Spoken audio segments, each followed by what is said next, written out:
I call the honourable member Darian Fenton. Tēnā koe, Mr Speaker. I'm delighted to have the opportunity to speak in support of this bill, this very important bill, and I congratulate my colleague Sue Moroney, who I know has worked really hard on this bill, and she is supported not only by the majority in this House, but by child advocacy groups, community organisations, business, unions and working families up and down New Zealand. In fact, this bill is supported by everyone except National and ACT. But then, Mr Speaker, they have never supported paid parental leave. And Maggie Barry needs to perhaps go and study her own party's history. At every opportunity, they have voted against paid parental leave. And you don't have to go back very far in the Hansard to find out what the National Party members were saying about it, including the Minister of Women's Affairs, who made a disgraceful speech, who actually said in the debate in 2006 around extending paid parental leave to the self-employed, that it was like a benefit, and that women would be better off with a tax cut.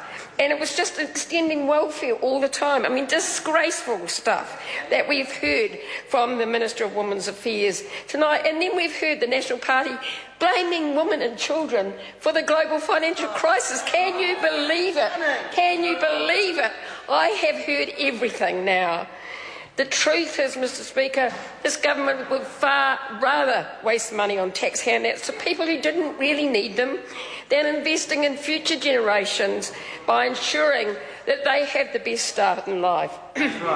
This bill will ease pressure on working parents, and boy do they need it at the moment. It will align us with entitlements in the OECD and help prioritise the early years of our precious children's development. Extending paid parental leave will improve the health of mothers and children. It will help working mothers breastfeed for up to 6 months of age, which is the World Health Organisation's recommendation.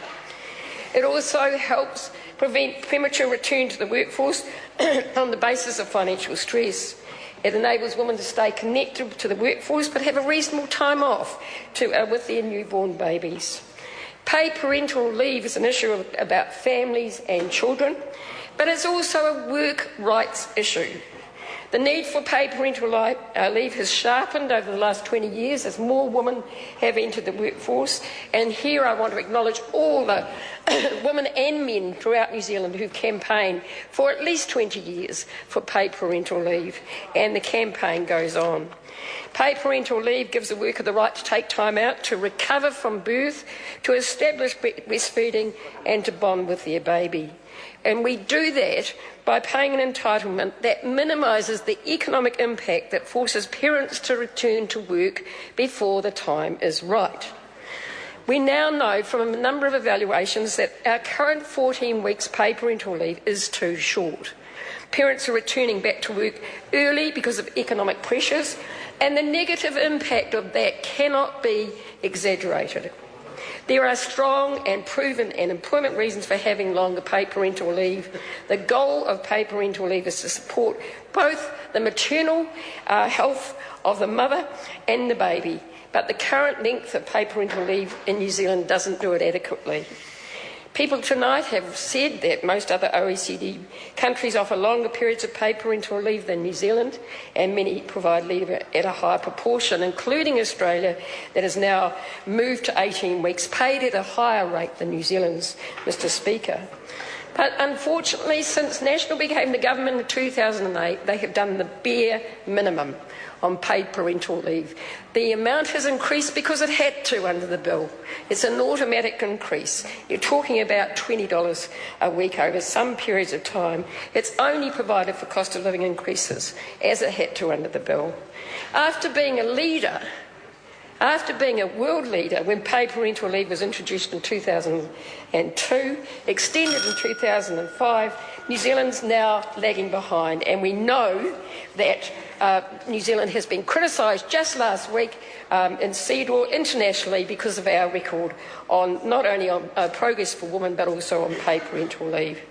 Now, all governments have to make choices about priorities every day they're in office.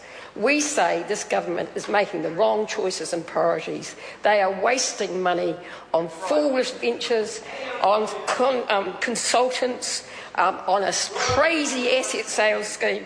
Well, Labour's different. We choose families and children, Mr Speaker. I support this bill. I call the honourable member Katrina Shanks.